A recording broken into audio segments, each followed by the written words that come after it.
कहलाइए, इस रूप में सब जगह आज भी पाठ होता है, ठीक है। दूसरा, जाति जितना बना है वो व्यक्ति ने खुद उसको डेवलप किया। जैसे कुंभकार है, तो कुंभकार एक स्किल है और वो अर्थ से जुड़ा है। ये कोई यदि घट बनाना जानता है तो वो प्रतिदिन उसका व्यापार करता है, तो फिर वो अपने बच्चों को बच्चों को सिखाते सिखाते समाज का निर्माण कर दिया। तो स्वर्णकार हो, जितने जाति हैं, सबका नाम उसके स्किल के आधार पर। आप इसको देखिए, और किसी ने नहीं बनाया है। आज भी काशी गहरिया में एक दिन देखा कि स्वर्णकार समाज, आप उसको तोड़ के जरा दिखा दीजिए। सोना आभूषण कैसे बनेगा, उसका जो स्किल है, वो जो आभूषण के इतने जो आप देख रहे हैं ना, उनका तरह तरह के आकार होते हैं, उस आकार के आधार पर उसका पूरा अर्थव्यवस्था टिकी हुई है। ऐसे ही आप केवल नाव को ले लीजिए ना, आप मल्लाह को ले लीजिए। अभी आप जाइए काशी में, घाट में देखिए, दूसरा इन कर जाए उसमें, उनका समाज है पूरा। वो समाज को किसी ने नहीं, उन्होंने बनाया और उसको बना के रखना चाहते हैं आदमी। क्यों? क्योंकि वो डे टू डे अर्थ का मामला है। इसीलिए भारत में वैश्य और शूद्र समाज जो है, उसी ने सारा इकोनॉमी को जनरेट किया है। और इस आधार पे लगभग 35 के आसपास जातियां विकसित हुई, सारे स्किल्ड। जब भरत जा रहे हैं, वाल्मीकि रामायण पढ़ेंगे, जब भरत जा रहे हैं, राजा जब बन गए और चित्रकूट में राम से मिलने जा रहे हैं, उस समय आदेश जारी होता है जब सभी प्रकार के स्किल्ड लोगों को बुलाया जाए, क्योंकि राजा की यात्रा है। अभी देख रहे हैं प्रधानमंत्री चल रहे थे, प्रोटोकॉल चलता है, उस समय भी राजा का प्रोटोकॉल चलता था। सभी स्किल्ड पर्सन को बुलाया जाए और उसको ससम्मान रहने और भोजन की व्यवस्था की जाए, ये वाल्मीकि कहते हैं। तो 12वीं शताब्दी तक, अभी मैंने पूरी पीएचडी इस पे करवाई कि 12वीं शताब्दी तक देखेंगे तो मूल जाति 35 के आसपास मिलेगी, 12वीं शताब्दी तक। और कुछ उसमें जैसे कुंभकार का स्वर्णकार से विवाह हो गया, तो कुछ एक का दूसरे से विवाह हो गया, उसमें कुछ नई जातियां आ गई। टोटल आपको मिलेगी 70 के आसपास।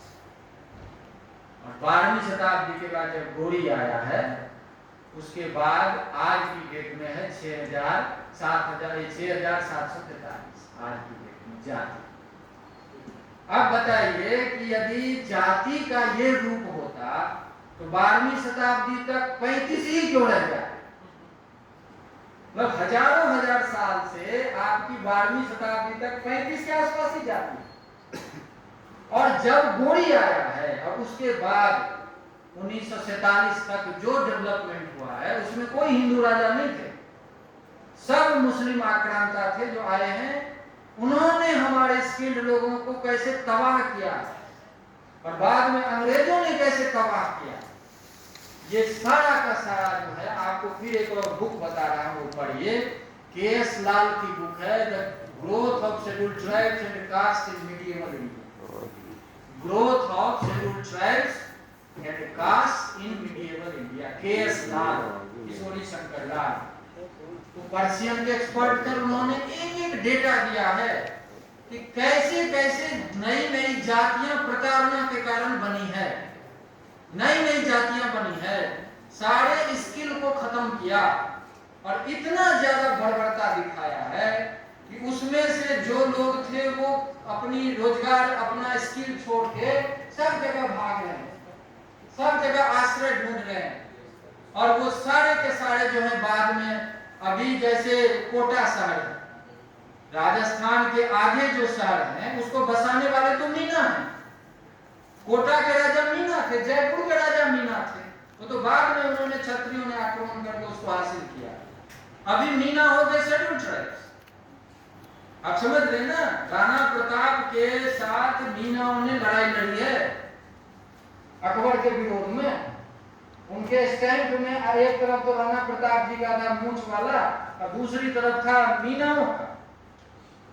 तो उस समय कई शहर के राजा मीना थे। रानी दुर्गावती अभी रेलवे स्टेशन बनाया, हबीबगंज जो गांव था, हबीबगंज से भोपाल के आगे का जो स्टेशन, उसको अभी रानी दुर्गावती स्टेशन बनाया, अमलापति ने दुर्गावती, ठीक है। तो वो है ना, उनका विवाह किससे हुआ था? वो छत्री की बेटी थी। अब विवाह किससे हुआ था? दलपत शाह से। दलपत शाह कौन थे? गोंड के राजा। गोंड के राजा से उनका अरेंज मैरिज हुआ था। आप समझ लीजिए गोंड का लेवल क्या था उस समय।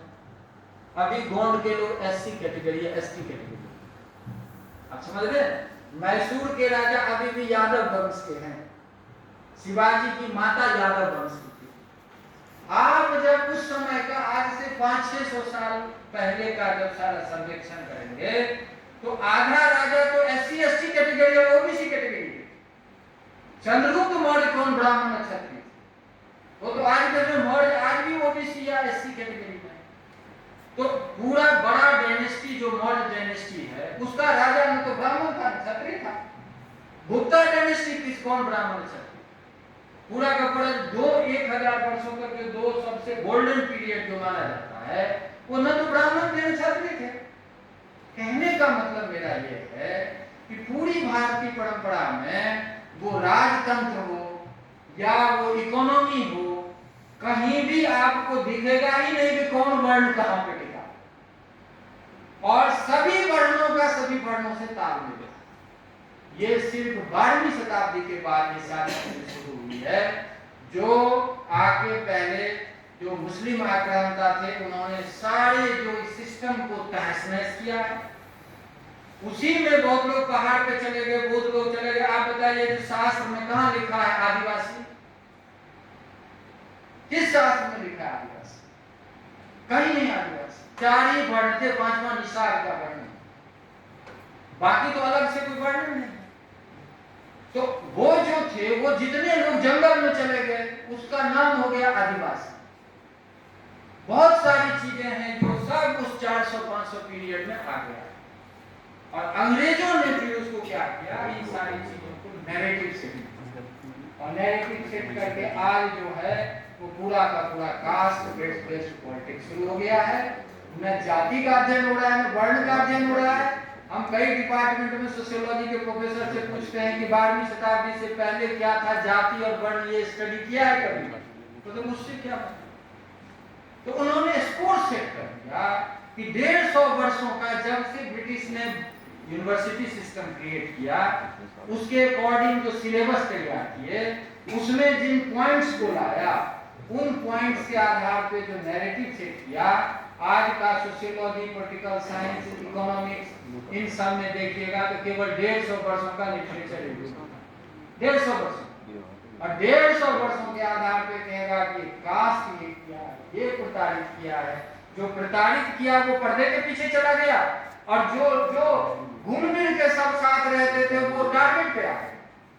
ये यूनिवर्सिटी सिस्टम और उनके कॉन्स्पिरेसी का सारा रिजल्ट है। इसको आपको ध्यान में रखना है। एक और बुक कह के मैं बात को अब समाप्त कर रहा हूँ क्योंकि बहुत ज्यादा हो जाएगा, तो अनंत है ना, कथा मिलता है। एंगस मेडिसन की बुक पढ़िए। एंगस मेडिसन की बुक, वो भी ब्रिटिश प्रोफेसर, ब्रिटेन के प्रोफेसर हैं। उन्होंने बुक लिखी है वर्ल्ड इकोनॉमी। वर्ल्ड इकोनॉमी में उन्होंने भारत का डेटा दिया है। डेटा दिया है, क्या दिया है? फर्स्ट से लेके 10th सेंचुरी तक भारत की इकोनॉमी दुनिया की 33%, 33%। ये भारत सोने का चिड़िया ऐसे नहीं था। हमारे लोगों ने परिश्रम किया था और सब चीजों को आगे बढ़ाया था।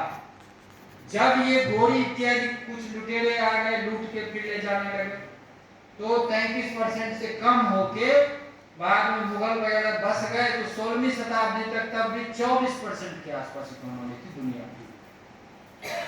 और जब अंग्रेज आए हैं तब 47 में आपकी इकोनॉमी 3% पे छोड़ गई।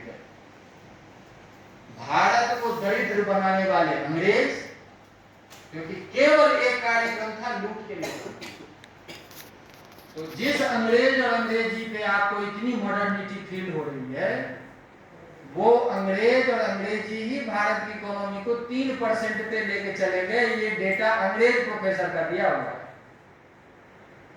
एक ऑक्सफैम एजेंसी है, वो भी ब्रिटिश एजेंसी है, उसने डेटा किया है कि 1765 से 1900 तक 135 वर्षों में 65 लाख करोड़ डॉलर भारत से ले गया है।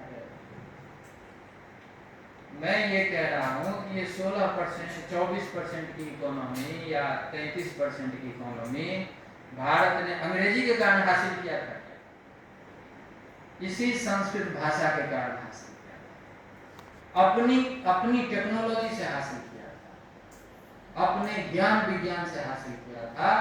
ये आप सबको ध्यान रखना चाहिए। आज जो है लोग तड़पते रहते हैं कि जो मेरा बच्चा एक लाइन अंग्रेजी पढ़ ले तो लड्डू बांटना शुरू कर। राजस्थान का एक सुन रहे थे कि वहाँ राजस्थान यूनिवर्सिटी की वीसी कह रही थी कि बहुत जगह राजस्थान में पढ़ाते हैं कि रेन गो राजस्थान में वर्षा कम